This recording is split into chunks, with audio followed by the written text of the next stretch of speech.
जय हिंद। आज हम लोग क्लास 10th का फर्स्ट चैप्टर के बारे में जानेंगे, जिसका नाम है रासायनिक अभिक्रियाएं एवं समीकरण। इस चैप्टर को विधिवत रूप से नहीं पढ़ेंगे, ओनली परीक्षा के दृष्टिकोण से पढ़ेंगे। इसमें का मुख्य जो टॉपिक है उसके बारे में बात करेंगे। तो सबसे पहले रासायनिक अभिक्रिया के बारे में जान लेते हैं, उसके बाद समीकरण के बारे में जानेंगे। तो जैसे मान लीजिए बेसन है और नमक इसमें मिला के, नमक प्याज मिलाकर इसको तेल में तल दिया जाए तो क्या बन जाएगा? ये पकौड़ा। क्या बनेगा? पकौड़ा। बस हो गया रासायनिक अभिक्रिया। इसको कहते हैं अभिकारक।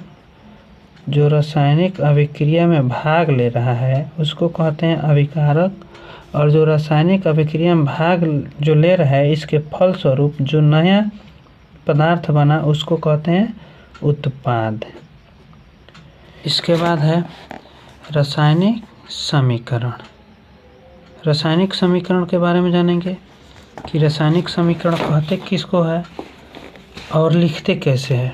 तो रासायनिक समीकरण का जैसे मान लीजिए इसका प्रतीक, बेसन का प्रतीक मान लीजिए बी लिख दें, नमक को एस लिख दें, साल्ट, और प्याज को ओ लिख दें। बस यही इसका प्रतीक हो गया। और जो पकौड़ा बना मान लो पी हम लिख दें, तो यही क्या हो गया?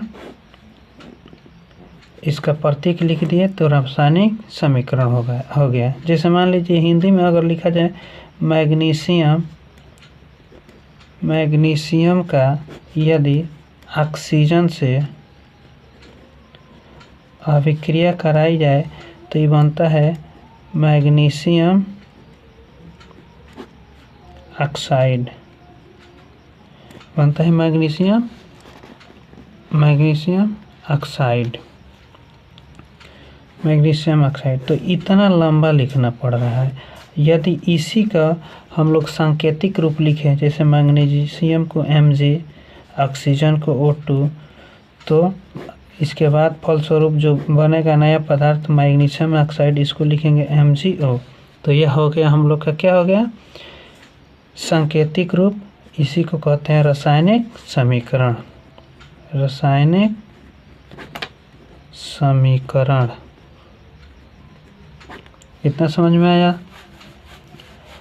इसके बाद अब इसमें देखते हैं कि जो समीकरण है यह संतुलित है कि नहीं। चलिए चेक करते हैं। इधर मैग्नीशियम 1 है, ऑक्सीजन यहाँ 2 है। इधर मैग्नीशियम 1 है, ये तो सही है, लेकिन ऑक्सीजन यहाँ 2 नहीं है। इधर ऑक्सीजन 2 है, यानी अभिकारक में ऑक्सीजनों की संख्या कितनी है? 2। लेकिन उत्पाद में ऑक्सीजनों की संख्या कितनी है? 1। तो यह इस समीकरण को कहते हैं कंकाली समीकरण। कंकाली समीकरण। अब इस कंकाली समीकरण को हम लोग संतुलित करेंगे। इस कंकाली समीकरण को संतुलित करेंगे तब जाके यह समीकरण सही होगा, नहीं तो यह क्या है? गलत है। द्रव्यमान संरक्षण के नियम के कारण समीकरण को संतुलित करना पड़ता है।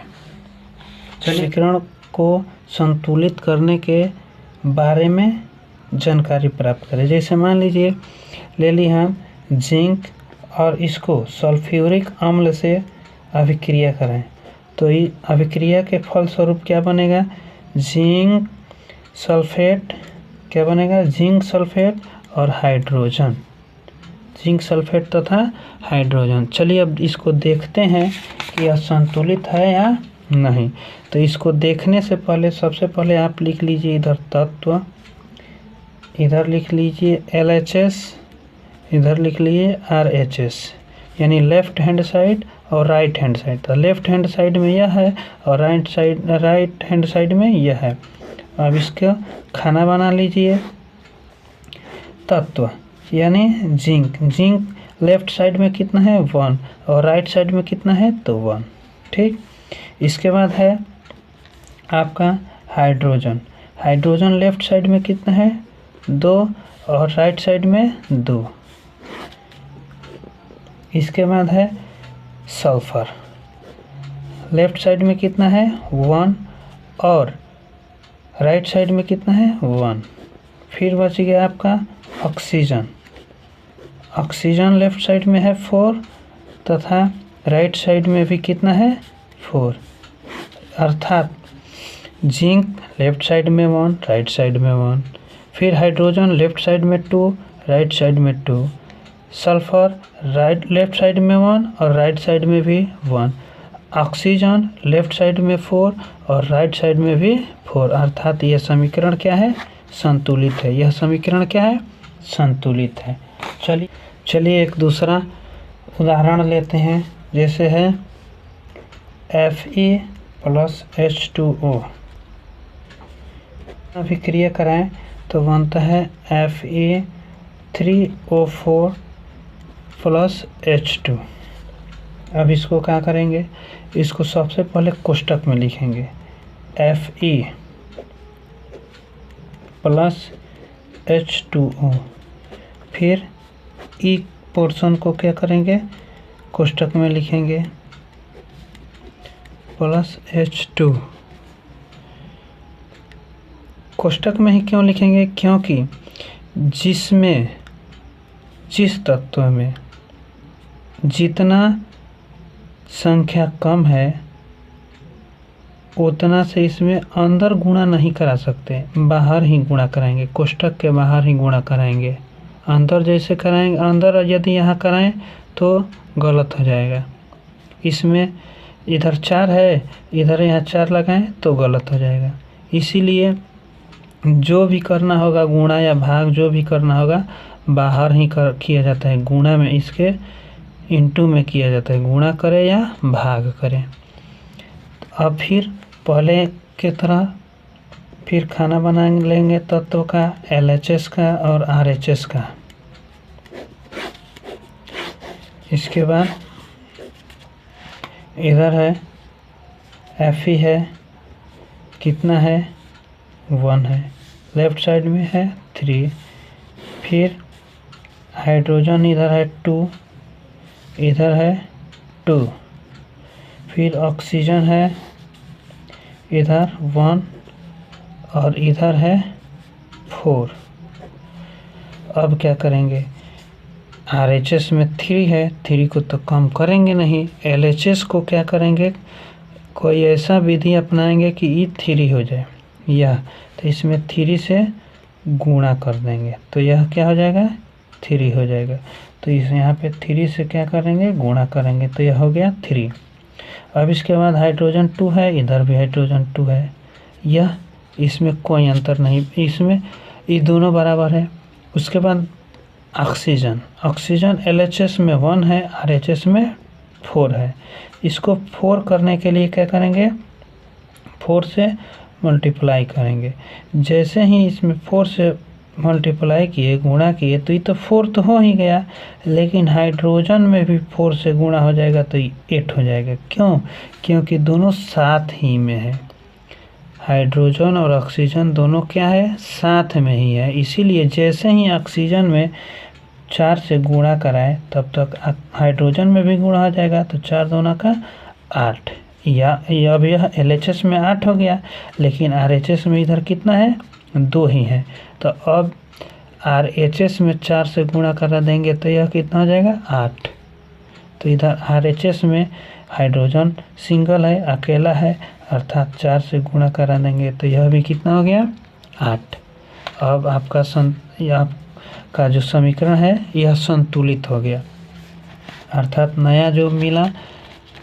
जो नया मिला क्या मिला 3 × Fe यानी 3Fe + 4H2O।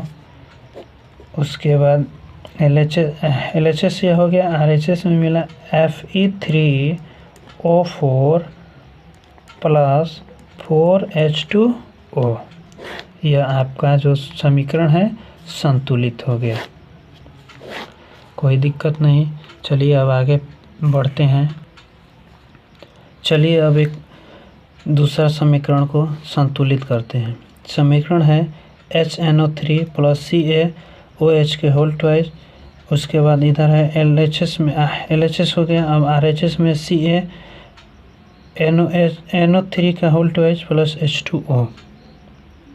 आप लोग का समय ज़्यादा न लें, इसीलिए हम पहले ही इसको लिख लिए हैं। सबसे पहले क्या करेंगे, कोष्ठक में लिख लेंगे। उसके बाद तत्व लिख लेंगे, LHS लिख लेंगे, RHS लिख लेंगे।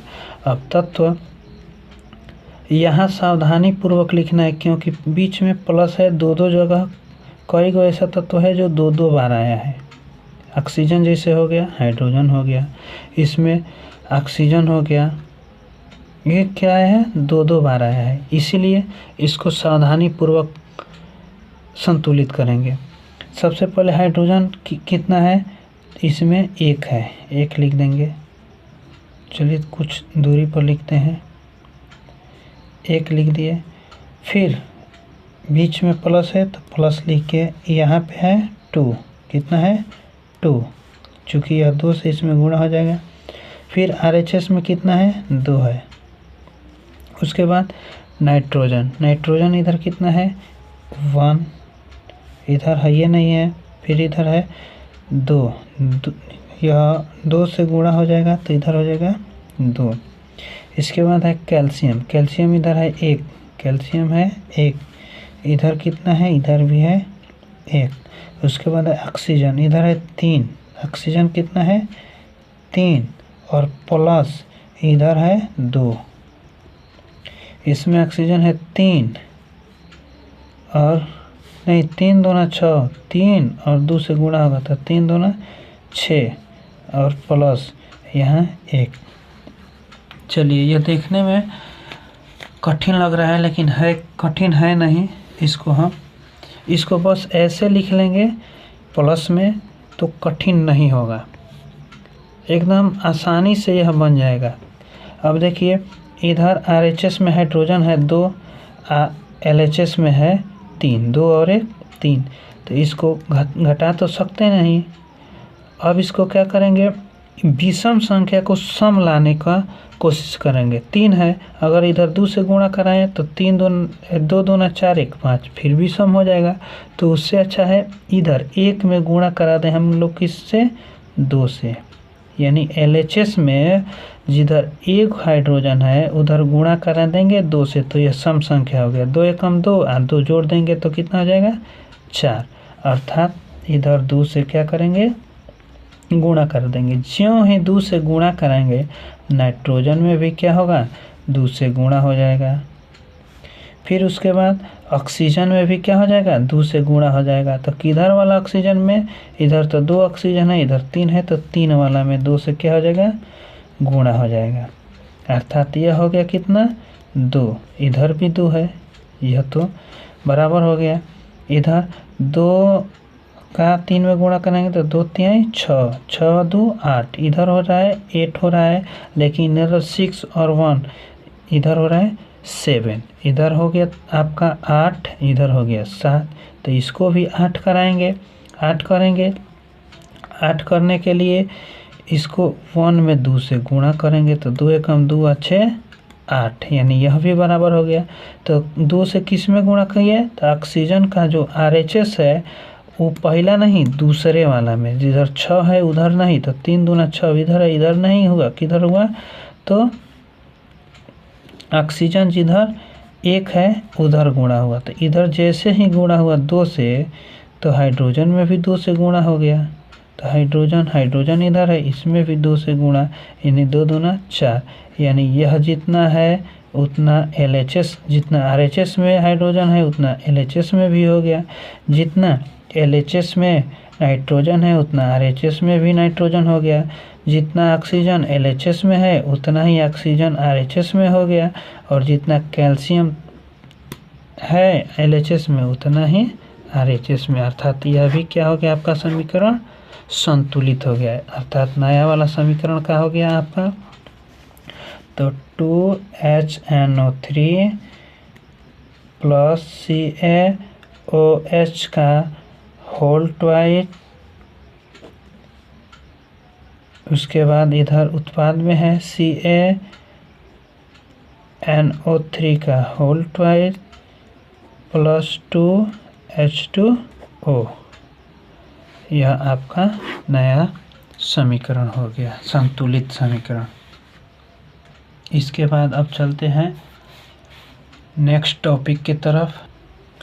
अगला टॉपिक है रासायनिक अभिक्रियाओं के प्रकार। प्रकार कौन कौन है? तो संयोजन अभिक्रिया, वियोजन अभिक्रिया। वियोजन अभिक्रिया में फिर 3 भाग हो जाता है इसका, ऊष्मीय वियोजन, वैद्युत वियोजन, प्रकाशिक वियोजन। उसके बाद वियोजन के बाद है विस्थापन अभिक्रिया और द्विविस्थापन अभिक्रिया। ये दोनों इम्पोर्टेंट है परीक्षा के दृष्टिकोण से। उपचयन और अपचयन ये भी इम्पोर्टेंट है, लेकिन यह उससे ज़्यादा इम्पोर्टेंट है, विस्थापन और द्विविस्थापन, क्योंकि इसमें बहुत कन्फ्यूज़न रहता है। अब इसके बाद संयोजन के बारे में जान लेते हैं। हम जान लेते हैं संयोजन अभिक्रिया के बारे में। तो इस अभिक्रिया में क्या होता है कि 2 या 2 से अधिक तत्व मिलकर एक नए तत्व का उत्पादन करते हैं। संयोजन अभिक्रिया में 2 या 2 से अधिक, जैसे मान लीजिए हम ले लें चावल और दाल, तो यह क्या बन जाता है? खिचड़ी बन जाता है ना। तो 2 या 2 से अधिक, 2 या 2 से अधिक अभिकारक मिलकर एक क्या करते हैं? एकल उत्पाद बनाते हैं, उसी को कहते हैं संयोजन अभिक्रिया। यह शॉर्टकट हो गया, लेकिन लिखना होगा तो कैसे लिखेंगे? लिखेंगे 2 या 2 से अधिक, इधर वाला भाग को कहते हैं अभिकारक। तो 2 या 2 से अधिक अभिकारक मिलकर एकल उत्पाद बनाते हैं, उसे ही संयोजन अभिक्रिया कहते हैं। यह वही संयोजन अभिक्रिया कहलाता है। चलिए अब इसके बाद अगला टॉपिक है वियोजन अभिक्रिया। चलिए अब वियोजन अभिक्रिया का भी आप लोग को हम एक देसी एग्जाम्पल के साथ बताने का प्रयास करेंगे। इसमें क्या होता है? वियोजन मीन्स टूटना, वियोजन मीन्स टूटना। जैसे मान लीजिए धान ले लीजिए। धान क्या होता है कि जब कुटाता है चावल के लिए, चक्की मशीन पर जाता है तो कूटते हैं, तो क्या होता है? चावल अलग होता है और भूसी अलग होता है, तथा इसमें से बरान निकलता है, वो अलग होता है। अर्थात अभिकारक कितना है? 1 है। अभिकारक कितना है? 1। तो इसमें लिखेंगे एक अभिकारक टूट रहा है ना, टूटकर 2 या 2 से अधिक उत्पाद, इधर को बोलते हैं उत्पाद, इधर को बोलते हैं अभिकारक। LHS वाला होता है अभिकारक, RHS मीन्स RHS वाला उत्पाद। तो इसका हम लोग परिभाषा लिखेंगे कैसे कि एक अभिकारक टूटकर 2 या 2 से अधिक उत्पाद बनाते हैं, उसी को हम क्या कहते हैं? वियोजन अभिक्रिया। चलिए अब इसके बाद वियोजन अभिक्रिया के प्रकार है ऊष्मीय वियोजन, वैद्युत वियोजन और प्रकाशीय वियोजन। इसके बारे में चर्चा करेंगे हम।